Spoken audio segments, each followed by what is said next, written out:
Hello students, और आज के वीडियो में हम लोग डिस्कस करेंगे फर्टिलाइजेशन के बारे में। तो फर्टिलाइजेशन के हर एक स्टेप्स को हम लोग बारीकी से देखेंगे, तो कृपया इस वीडियो को आप शुरू से लेकर के अंत तक देखिएगा, तभी जाकर के आपको एक कंप्लीट नॉलेज हो पाएगी फर्टिलाइजेशन के बारे में। साथ ही इस वीडियो में आप लोगों को कुछ ऐसे पॉइंट्स भी मैं बताऊंगा जो कि नीट की रिगार्डिंग काफी ज्यादा इंपॉर्टेंट है। तो अब हम लोग वीडियो को स्टार्ट करते हैं। तो सबसे पहले हम लोग ये जानते हैं कि फर्टिलाइजेशन होता क्या है। What is fertilization? तो फर्टिलाइजेशन का मतलब क्या होता है? It is the fusion of male and female gamete. Male और फीमेल गैमेट्स के फ्यूजन को हम लोग फर्टिलाइजेशन कहते हैं। अगर बात करी जाए इसके साइट की, तो ह्यूमन में in human fertilization occurs in fallopian tube. Fallopian tube में होता है, एक स्पेसिफिक जगह है वहां पे होता है, वहीं से क्वेश्चन पूछता है। तो आप लोगों को याद रखना है फैलोपियन ट्यूब एट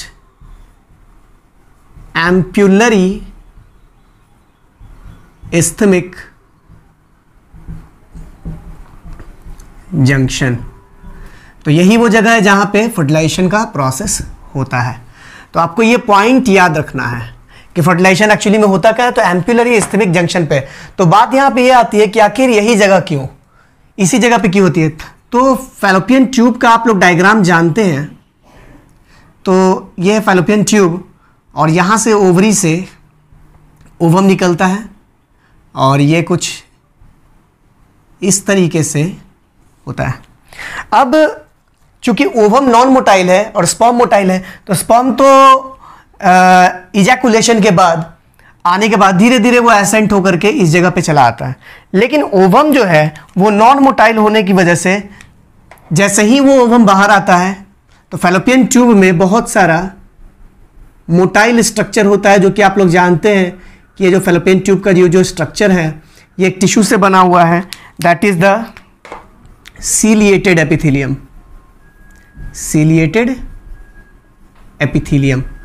और इसी वजह से ये सीलिया ही एक्चुअली में इस ओवम को ट्रांसपोर्ट करता है एम्प्यूलरी इस्थमिक जंक्शन के पास। हम ये कह सकते हैं कि जिस जगह पे सीलिया प्रेजेंट नहीं है वो जगह है एम्प्यूलरी isthmic junction. That's why ovum उसके आगे ट्रांसपोर्ट नहीं हो पाता है। तो नॉन मोटाइल होने की वजह से वो उस जगह पे स्टेबल हो जाता है और स्पर्म आकर के उसको फर्टिलाइज कर देता है। तो कारण यही है कि आखिर एम्प्यूलरी इस्थमिक जंक्शन पे फर्टिलाइजेशन नहीं हो पाती है। तो मेजर यही इसका रोल है। अब हम लोग आगे देखते हैं।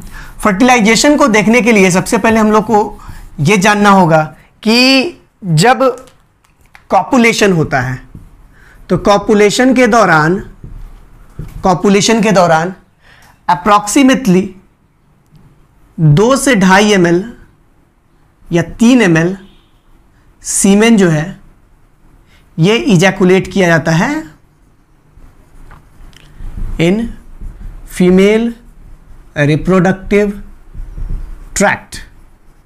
फीमेल के रिप्रोडक्टिव ट्रैक्ट में इतना वॉल्यूम ऑफ सीमेन रिलीज कर दिया जाता है, और वो जैसे ही वहां पे आता है, तो आप लोगों को पता होगा प्रीवियस वीडियोस में हम लोगों ने बात की है कि सीमेन में फाइब्रिनोजेन पाया जाता है।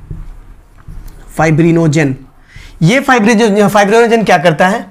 इस फाइब्रिनोजेन का काम है clotting of semen. Clotting of सीमेन।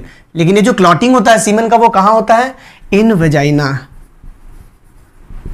सीमेन का फाइब्रिनोजेन वेजाइना के अंदर जैसे ही सीमेन पहुंचेगा, उसके बाद उसको वहां पे क्लॉट कर दिया जाता है, और उसके बाद स्पर्म्स जो हैं वो सारे के सारे बाइंड हो जाते हैं, और आपस में बाइंड होने के बाद स्पर्म्स गेट न्यूट्रिशन।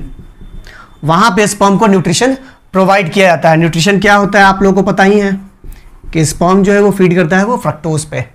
तो फ्रक्टोज के ऊपर स्पर्म फीड करता है, और वहां से फिर अब आगे की जर्नी स्पर्म की शुरू हो।